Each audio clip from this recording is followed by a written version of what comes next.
नीति की बेटी निशा का टूटा दिल। आदित्य ने किसी और को किया प्रपोज। क्या कहानी फिर दोहराएगी खुद को? नीति एक बार फिर खुद को एक ऐसे मोड़ पर पाती है जहां उसे लगता है जैसे किस्मत उसके साथ क्रूर मजाक कर रही है। जिस तरह कभी उसकी जिंदगी में प्यार आया और फिर छिन गया था, अब वही इतिहास उसकी बेटी के साथ दोहराया जा रहा है। निशा, जो नीति की आंखों का तारा है, जिसके लिए उसने अपने जीवन की सारी खुशियां न्योछावर कर दी, आज प्यार में हार गई। उसकी आंखों में आंसू हैं और दिल में सवाल, क्यों हुआ मेरे साथ ऐसा? कहानी की शुरुआत होती है उस दिन से जब आदित्य पहली बार अस्पताल में प्रीत को देखता है। एक झलक में ही जैसे उसका दिल वहीं रुक जाता है। प्रीत की सादगी, मासूमियत और नजरों की शराफत ने उसे बांध लिया था। आदित्य को नहीं पता था कि यह पहली मुलाकात उसकी पूरी जिंदगी बदल देगी।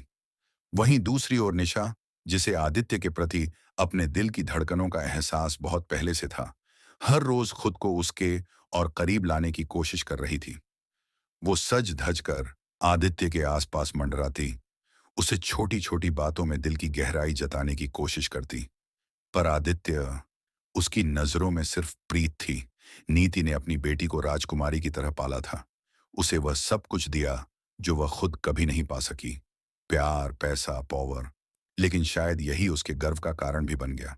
निशा धीरे धीरे एक घमंडी और जिद्दी लड़की बनती चली गई, जिसे लगता था कि दुनिया उसके इशारों पर चलेगी। उसने कभी सोचा ही नहीं था कि कोई लड़का उसे मना भी कर सकता है, खासकर आदित्य, जिसे वो अपना मान चुकी थी। एक दिन हिम्मत जुटाकर निशा आदित्य से अपने दिल की बात कह देती है। मैं तुमसे प्यार करती हूँ आदित्य, और ये बात तुम अच्छी तरह जानते हो। तुमने भी तो कभी कहा था कि तुम्हारे दिल में मेरे लिए कुछ तो है। फिर आज तक जवाब क्यों नहीं दिया? आदित्य का चेहरा सन्नाटे में डूब जाता है। कुछ पल के लिए खामोश खड़ा रहता है। फिर बड़ी सादगी और ईमानदारी से कहता है, निशा, तुम्हें शायद कोई गलतफहमी हो गई है। मैंने कभी तुमसे मोहब्बत नहीं की, और अब जब मेरा दिल किसी और के लिए धड़कने लगा है, तो मैं झूठ बोलकर तुम्हारे साथ गलत नहीं कर सकता। मैं प्रीत से प्यार करता हूं। उसकी सादगी, उसका सच्चा दिल, वो सब कुछ है जो मैं एक जीवन साथी में चाहता हूं। मैं जानता हूं वो तुम्हारी तरह अमीर नहीं है, लेकिन उसकी आंखों में जो सुकून है, वही मुझे खींच लाया है। ये सुनकर जैसे निशा की पूरी दुनिया उजड़ गई। वो बिना कुछ कहे रोती हुई माँ नीति के पास आ जाती है।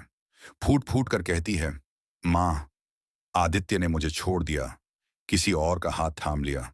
नीति के पैरों तले जमीन खिसक जाती है। वो स्तब्ध रह जाती है। ये कैसे हो सकता है? क्या किस्मत फिर से मेरी तरफ पीठ मोड़ रही है? उसे वो दिन याद आने लगते हैं जब परी ने संजू को उससे छीन लिया था। लेकिन इस बार बात उसकी खुद की बेटी की थी। नीति की आंखों में एक नई आग जल उठती है। वह खुद से कसम खा लेती है, इस बार मैं हार नहीं मानूंगी। इस बार कोई मेरी बेटी से उसका प्यार नहीं छीन सकता। मैं आदित्य को हर हाल में अपनी बेटी का दूल्हा बनाकर लाऊंगी, चाहे इसके लिए मुझे किसी भी हद तक क्यों न जाना पड़े। नीति तुरंत फैसला लेती है।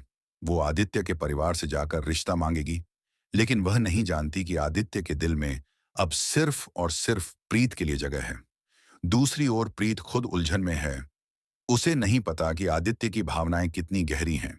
उसे डर है कि कहीं उसकी वजह से किसी का दिल न टूटे। कहानी अब एक ऐसे मोड़ पर आ गई है जहां हर किरदार अपनी भावनाओं, इच्छाओं और डर के बीच झूल रहा है। निशा के लिए ये एक हार नहीं, बल्कि उसकी अहमियत का सवाल है। नीति के लिए ये उसका अतीत है जो फिर से जख्म देने लौटा है।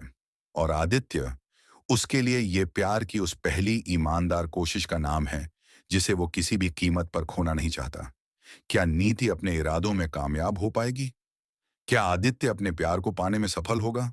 और सबसे बड़ा सवाल, क्या प्रीत किसी का दिल तोड़े बिना अपनी राह चुन पाएगी?